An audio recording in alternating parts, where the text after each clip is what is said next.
Well, private credit has been in the spotlight as retail investors have been rushing to withdraw investments from private credit funds, and many funds have responded by limiting those redemptions. This includes two of the biggest names in private credit, Ares Management and Apollo Global Management, which blocked investors from getting even half of the money they wanted. Here to give us his perspective on the private credit landscape is Michael Anderson, head of credit strategy at Citi. Michael, thanks very much for joining us. Thanks for having me. All right, I've got to get this in off the top. I love this. You call this the private credit's roaring 20s. Are we going to see the Great Gatsby coming in? What do you mean by that? Yeah, as well as a guy from Long Island, very, very familiar with Great Gatsby. I think it's we began the decade with a lot of tailwinds lining up to drive private credit forward, to help encroach upon what banks, the business that banks were doing. They were able to provide a lot of solutions that lenders wanted, that borrowers wanted. So certainly, something that was set up for a nice boom. Now the question is, are we going to get a bust that follows that boom? And so which way are we heading? Are we on the bubble? Could it go either way right now? What's your feelings on that? It's a great question. So the way I look at it is there's a couple of different things that are going on. In the short run, we're worried about, some of the lax lending standards and borrower misrepresentation. Could there have been, a shortage of proper due diligence? My sense on that is that's fairly contained.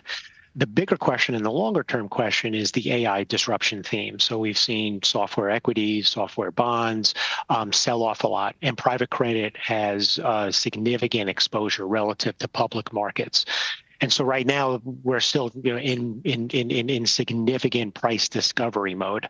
But in the next year or two, we're going to figure out which of these business models are going to survive and which aren't.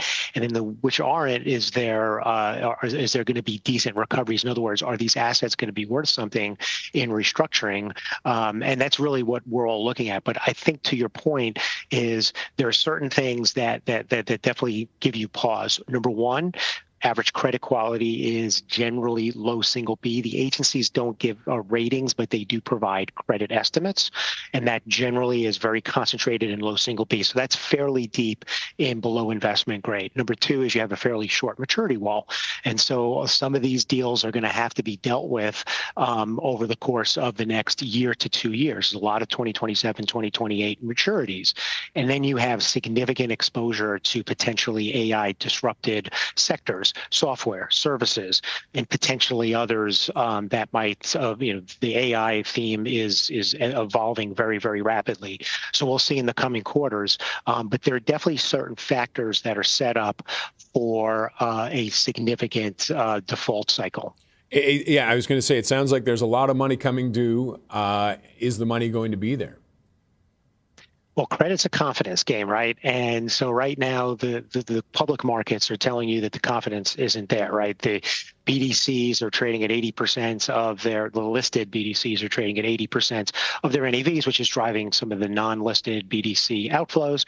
That's certainly very, very natural if investors are looking to get their money back. But we're going to see, and the good thing about these companies is they don't borrow every single day. They don't even borrow every single month or every year. So we have a long lead time to figure out exactly what the disruption is going to look like.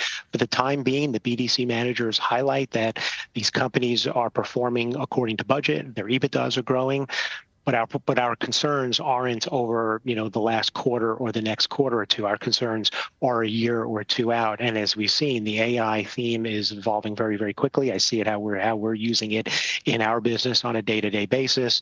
So let's see what it's going to look like in 3 to 6 months. But clearly there's elevated risk as highlighted by public marks. And let's talk a little bit more about the AI. Just how much of an impact is it having, and what is the potential impact that people feel this could have? Yeah, so right now, as the BDC managers will highlight that these companies are performing exactly how they're supposed to perform. EBITDA is growing. These companies are expanding. The problem is that if you have a 2028 or 2030 maturity, are you going to be able to roll that debt over? And so that's really the question everyone is trying to answer. for what it's worth, in our recommendations, we're underweight the sector within the public markets that we have recommendations for. Private markets obviously are a little bit different, just in given the nature of the companies in those markets. But it's a space that we continue to be very cautious on. We view there being significant positioning risk, that people were so comfortable with the risk that they went in fully, and so there's really no back bid for this. So if conditions change, the holders have a limited universe of sellers at palatable levels to sell these assets. And have we seen a situation like this before, or is this a first?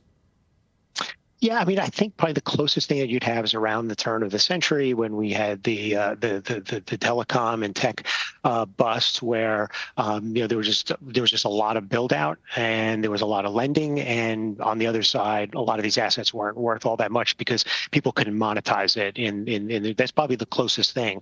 But this is more like a potential melting ice cube, where companies are performing perfectly well, but maybe in the next 2 or 3 years they get disintermediated by a technological revolution like AI. So, the one thing about cycles is that they're different enough that if you knew about one cycle, it doesn't necessarily help you in another cycle. I mean, we tend not to make the same exact mistakes that we made the last time. We tend to make new mistakes. So, yeah. And now, what's the regulation in here? It feels a bit Wild West. Is there a lot of regulation or no? Well, one of the reasons why a lot of this lending went private is because there was more flexibility. Now, I think managers would say to you, well, we're not going to do the deals. Like, there's not a good marketing, a good marketing scheme to say we're doing deals that the banks can't do because of regulations. But certainly that certainly was a factor in terms of regulations tend to be a very blunt instrument, and so one size doesn't fit all for all deals, and that's one of the things that allowed private credit to build. And then the other thing was, when the Fed was hiking rates in 2022, it was just the banks had gotten long some LBO risk at a time when everything was just being pulled back because the Fed was hiking rates. So some of this is a timing issue as well in terms of allowing private credit to grow the way it has in the 20s. All right, we have to wrap it up there, but Michael, thanks very much for joining us. Thank you for having me. Michael Anderson, head of credit strategy at Citi.